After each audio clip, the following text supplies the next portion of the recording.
को एक महंगी होटल में खाना खिलाते देखता था तो वो खुद से कहता था, एक दिन अपना भी टाइम आएगा जब मैं महंगे सूट में ऐसी किसी महंगे होटल में अपनी बीवी शनाया को टशन के साथ खाना खिलाऊंगा। जब वो मेरे सीने से लग के एक रोमांटिक डुएट में मेरे साथ रोमांटिक कैंडल लाइट डांस करेगी ना तो वहां बैठे सारे रईसजादों के सीने पर सांप लौटेंगे।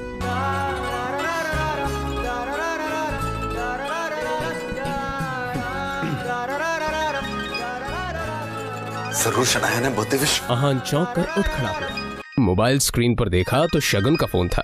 आहान के सारे सपने छूमंतर हो गए। शगुन आहान की बीवी शनाया की कजिन थी जो हमेशा ही आहान को नीचा दिखाने की कोशिश करती थी। मोबाइल की तरफ देखकर आहान ने बुरा सा मुंह बनाया और फिर कुछ सोचकर फोन उठा लिया। मेरे प्यारे जीजा जी, फोन नहीं उठाते आप? वो मैम। अच्छा वो सब छोड़िए, आप एक काम कीजिए, साहू ज्वेलर्स पे मेरा एक नेकलेस पड़ा है, मैंने ओनर को कॉल कर दिया है, वहाँ जाके नेकलेस कलेक्ट करके मेरे घर पे आइए। शगुन, मुझे बैंक जाना है और ये मैं बैंक जाने का तेवर किसी और को दिखाइएगा जीजा जी। वैसे भी आपको हमारे फैमिली के टुकड़ों पर ही पलना है ना? तो जितना काम कहा जा रहा है उतना कीजिए। और हाँ, नेकलेस के साथ में ओनर आपको 30,000 रुपए भी देगा, वो लेकर मेरे घर पे आ जाइए और 30,000 रुपए में से 1 रुपया भी कम नहीं होना चाहिए, समझे ना? देखो शगुन, आज तक मैंने कभी चोरी नहीं की। और दूसरी बात ये कि अगर मुझ पर इतना डाउट है तो किसी नौकर को भिजवा के करवा लो। क्या है ना, बहस करने की इजाजत आपको है नहीं, तो जितना काम कहा जा रहा है उतना कीजिए। 1 घंटे के अंदर नेकलेस और पैसे लेकर मेरे घर आ जाइए। और फिर से कह रही हूँ, 30,000 रुपए में से 1 भी रुपया कम नहीं होना चाहिए। बाय। अरे है दीदी को बुलाओ यार, है दीदी।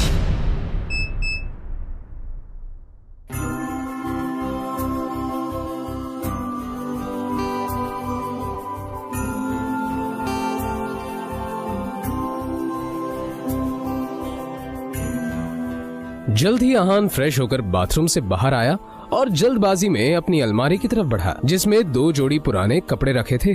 उनमें से जो सबसे साफ कपड़ा था आहान ने उसे पहनने के लिए चुना।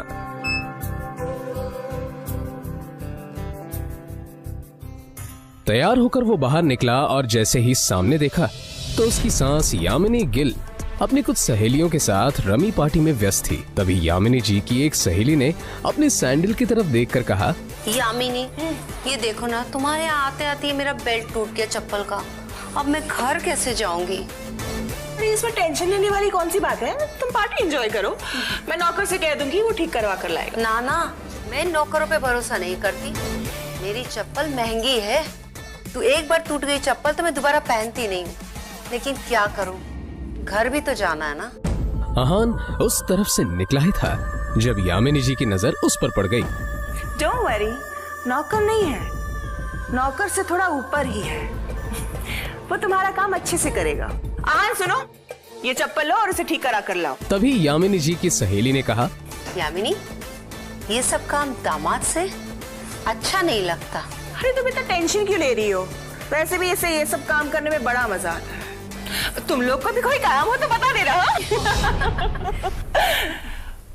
दामाद है तो क्या हुआ, चप्पल भी ठीक नहीं करा सकता? कुछ तो करे, वैसे भी कुछ करता धरता तो है नहीं। ये बातें सीधा आहान के दिल पर आकर लगी, मगर अब उसे ये सब हमेशा ही सुनने की आदत हो गई थी। उसे याद था कि आज उसका बर्थडे है, मगर ये सिर्फ उसे ही याद था, बाकी किसी को भी इससे कोई मतलब नहीं था। शगुन का काम करने जा रहा। बहस मत करो, जो काम दिया है वो करके आओ। दामाद है तो दामाद की तरह रहो। भिखारी कहेगा, पता नहीं शनाया की जिंदगी में ऐसा क्या लिखा था कि तुम जैसा निठल्ला पति मिला है उससे। और अब यामिनी जी की सहेली ने आहान को उसकी टूटी हुई सैंडल की स्ट्रैप दिखाकर कहा, ये वाली चप्पल ठीक करना है, महंगी दुकान में ठीक करवाना, समझ में आया? कहते हुए उसने आहान का हाथ उठाकर सैंडल उसके हाथ में पकड़ा दिया।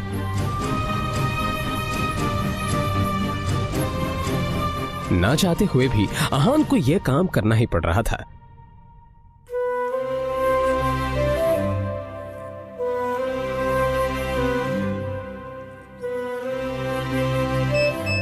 उसके मोबाइल पर उसकी बीवी शनाया ने मैसेज किया।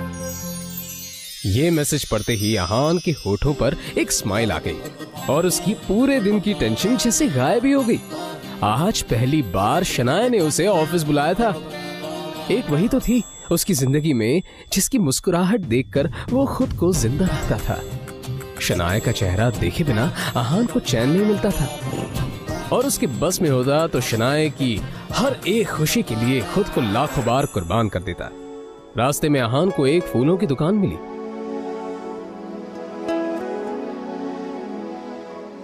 और अपना पर्स निकालकर देखने लगा। उसमें सिर्फ 500 का एक नोट पड़ा हुआ था। जैसे ही अहान वापस मुड़ा तो उसे शगुन का काम और अपनी सास के दिए हुए काम याद आ गए। उसने एक नजर घूर कर उस सैंडल की तरफ देखा और कहा, माफ करना आंटीज और सासू माँ, आप लोगों को सादर प्रणाम। आज वो पहली बार गिल कंस्ट्रक्शन के ऑफिस जा रहा था, जो कंपनी गिल खानदान की थी। ये सोचकर आज वो फूला नहीं समा रहा था कि वहां उसका अच्छे से स्वागत होगा कि तभी सामने से आने वाले एक आदमी से अहान टकरा गया। उसका नाम देव मल्होत्रा था। यू इडियट, दिखाई नहीं देता तुम्हें? पता नहीं कहां से मुंह उठाकर चले आते हैं। इस ऑफिस में तुम्हारी खड़े होने की भी औकात नहीं और ऐसे टहल रहे हैं जैसे तुम्हारी खाले जी का घर है। कौन हो तुम? शायद देव मल्होत्रा ने भी उसके बदरंग कपड़ों से उसे नौकर या ऑफिस बॉय ही समझ लिया था। मल्होत्रा ने एक नजर नीचे पड़े बुके की तरफ देखा और फिर उसे अपने पैरों तले कुचल के बाहर निकल गया। अहान ने अपना सर झुकाए बस उस बुके की तरफ देखा। उधर शनाया अंदर से ये नजारा देख रही थी। तभी अहान की नजर शनाया पर पड़ी तो एक पल के लिए वो अपनी बेइज्जती भूल गया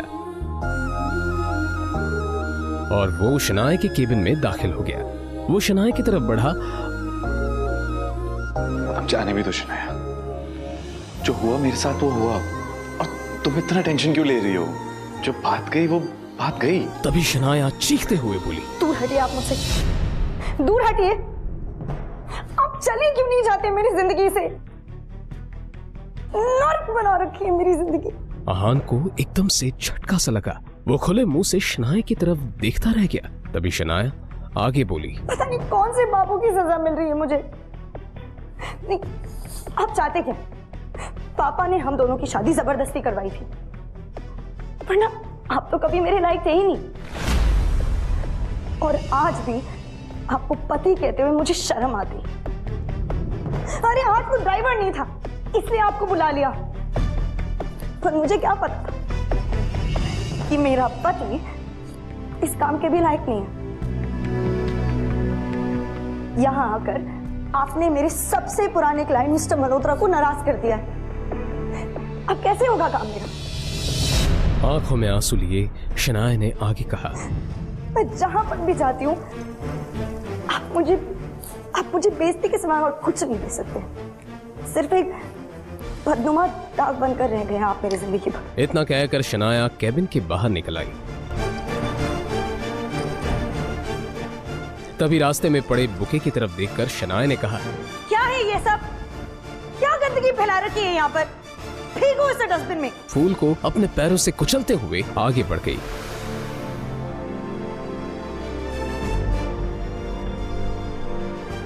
मल्होत्रा अपनी कार में बैठा पहले से शनाया का इंतजार कर रहा था।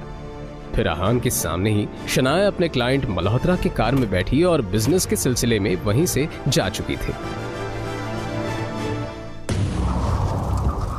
तभी अहान के सामने काली रंग की कार आकर रुकी, जिसमें से एक अधेड़ उम्र का शख्स बाहर निकला। अहान उसे देखते ही चौंक गया, क्योंकि उसकी यहाँ आने की उम्मीद अहान को बिल्कुल नहीं थी। वो आदमी अहान के सामने आकर बोला, यंग मास्टर, एशिया की सबसे अमीर कंपनी और रायजादा ग्रुप के अरबों रुपए का बिजनेस एम्पायर आपका इंतजार कर रहा है। वक्त आ गया है कि आप आकर अपना बिजनेस संभालें। आखिर कौन है ये आदमी? अहान के साथ शनाया के इस बर्ताव का कारण क्या है? क्या है अहान की कहानी?